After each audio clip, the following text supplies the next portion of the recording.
Bonjour et bienvenue dans ce deuxième vidéo sur le Kikaré.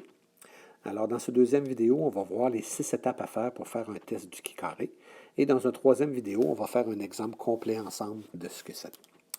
Donc la première étape, lorsqu'on veut faire un test du Kikaré, c'est de vraiment bien formuler nos hypothèses. Pour formuler nos hypothèses, on se rappelle que l'hypothèse H0, c'est lorsque les variables sont indépendantes, et que l'hypothèse alternative H1, c'est quand les variables sont dépendantes. Sauf que quand on va l'écrire pour un test en particulier, on ne dira pas seulement les variables sont indépendantes, on va nommer les variables. Comme par exemple, H0, il n'y a pas de lien entre le sexe et la réussite en mathématiques. Et H1, ça serait il y a un lien entre le sexe et la réussite, j'ai dit en mathématiques ou en méthode quantitative. Donc, première étape, bien formuler nos hypothèses en les nommant. Deuxième étape, après ça, c'est de définir ou de fixer notre seuil de signification, notre alpha. Le alpha doit être fixé avant de commencer à faire notre étude. Et généralement, et particulièrement en sciences humaines, on prend souvent 5 comme alpha. Donc, avoir raison 95 du temps. Mais c'est certain que si on a besoin de quelque chose avec une grande précision, on pourrait descendre jusqu'à 1 Et si jamais on avait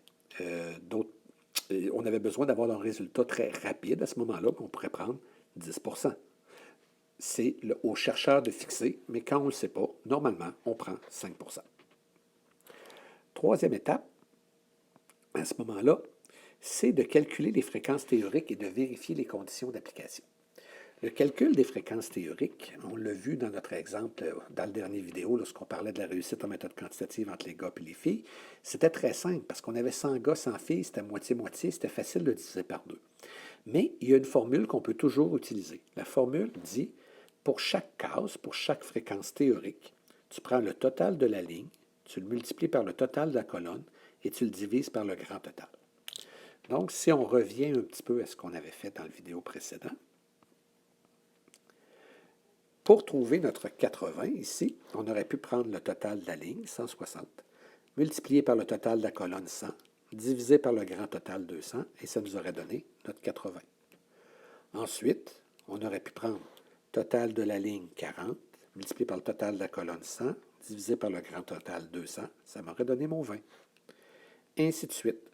Total de la ligne 160, total de la colonne 100, divisé par le grand total, ça m'aurait donné 80.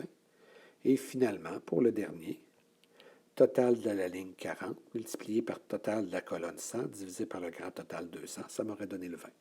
Donc, on peut toujours prendre cette formule-là pour être capable de trouver nos fréquences théoriques. Dans la même étape, en plus de calculer nos fréquences théoriques, on dit vérifier les conditions d'application. Il y a deux conditions qui doivent être vérifiées. La première, c'est qu'on doit avoir un échantillon qui soit relativement grand.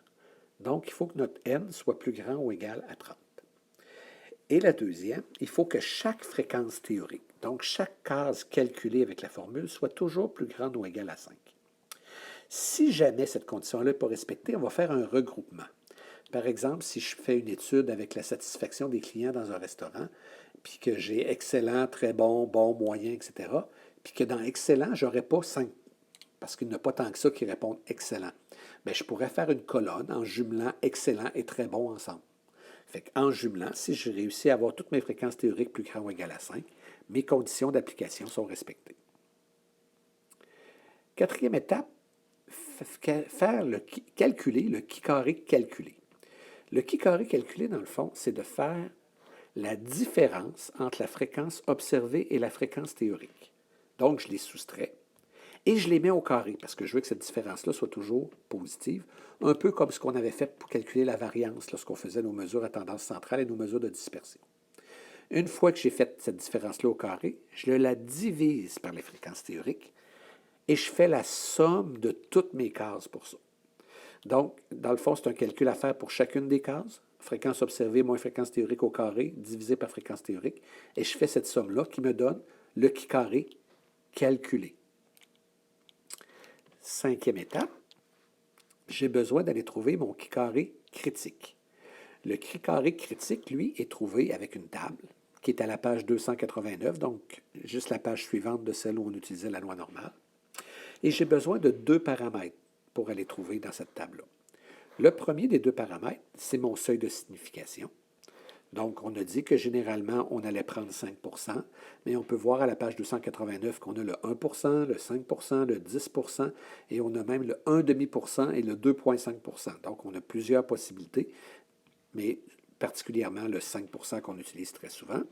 Et ça nous prend le nombre de degrés de liberté. Le nombre de degrés de liberté, c'est le nombre de colonnes qu'on avait dans notre tableau, moins 1, multiplié par le nombre de lignes qu'on avait dans notre tableau, moins 1. Donc, dans notre cas, on avait 2 colonnes dans mon tableau. Hein. J'avais les gars et les filles, donc 2 moins 1. Et j'avais 2 rangées. Hein. J'avais succès ou échec, réussite ou échec, 2 moins 1. Donc, ça me ferait 1 fois 1. J'aurais 1 degré de liberté. Donc, dans ma table, à la page 289, j'irai dans la colonne du 5 et dans la ligne de 1 degré de liberté. Petite remarque, si jamais on a fait des regroupements, notre nombre de degrés de liberté, on le calcule après avoir fait les regroupements. Sixième et dernière étape, dans le fond, c'est de prendre notre décision. La décision va être prise. On va rejeter H0 si ce qu'on a calculé est plus grand que le critique.